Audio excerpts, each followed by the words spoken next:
Mon discours avait prévu un plaidoyer et un appel à des sanctions contre ce pays. Vous avez deviné de qui il s'agit. Mais étant donné que j'ai vu le président du Rwanda, parce que c'est de lui qu'il s'agit, je prends à témoin l'assistance ici présente et le monde entier qui nous suit à travers les réseaux pour lancer un appel à la paix, lui tendre la main et demander à ce qu'on arrête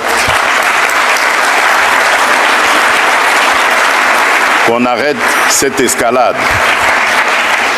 Monsieur le Président, vous le savez très bien, depuis que j'ai été élu en 2019, lors de mon premier mandat, je suis allé voir tous mes 9 voisins, plus particulièrement le Rwanda et l'Ouganda, pays avec lesquels nous avions des tensions, pour vous proposer de travailler ensemble, de rapprocher nos peuples, nos communautés, pour le développement et le bien-être de celles-ci. À aucun moment, je n'ai affiché une attitude belliqueuse, quelle qu'elle soit, à l'égard du Rwanda ou de l'Ouganda ou d'un autre de nos 9 voisins. Aujourd'hui, nous vivons cette situation et nous sommes les deux seuls capables d'arrêter cette escalade. Je le dis en prenant à témoin le président João Lourenço, notre président actuellement de l'Union africaine, dont je rends d'ailleurs l'hommage, un hommage particulier pour son implication dans cette crise, et qui, comme vous le savez, était à quelques encablures de la régler définitivement. Mais malheureusement, sans aucune raison, en tout cas je n'en ai jamais entendu jusqu'à ce jour, vous avez boycotté cette cérémonie alors que nous étions à 98% déjà de recouvrer une paix durable.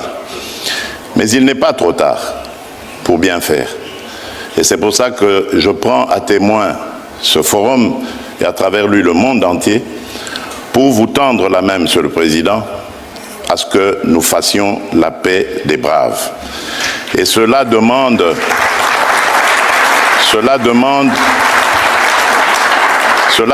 que vous donniez l'ordre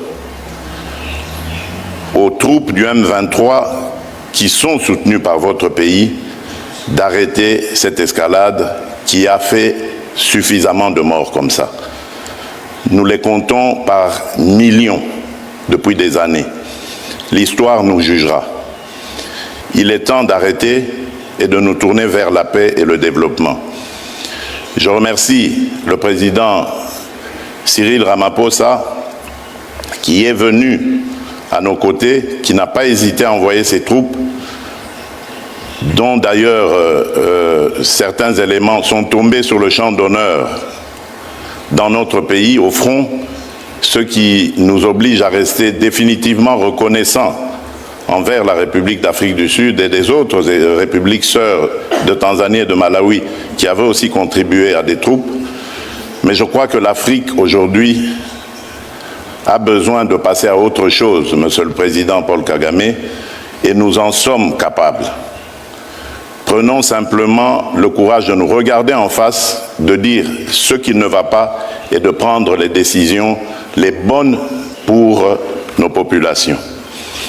Et donc, le plaidoyer que j'avais prévu pour appeler à des sanctions, je préfère le suspendre pour le moment, en attendant évidemment d'avoir la réponse du président Kagame, parce que j'ai vu ici dans la salle également l'émissaire du président Donald Trump, dont je salue l'implication dans la crise qui frappe mon pays, et à travers lui également nos amis et frères du Qatar avec son émir qui s'était aussi impliqué.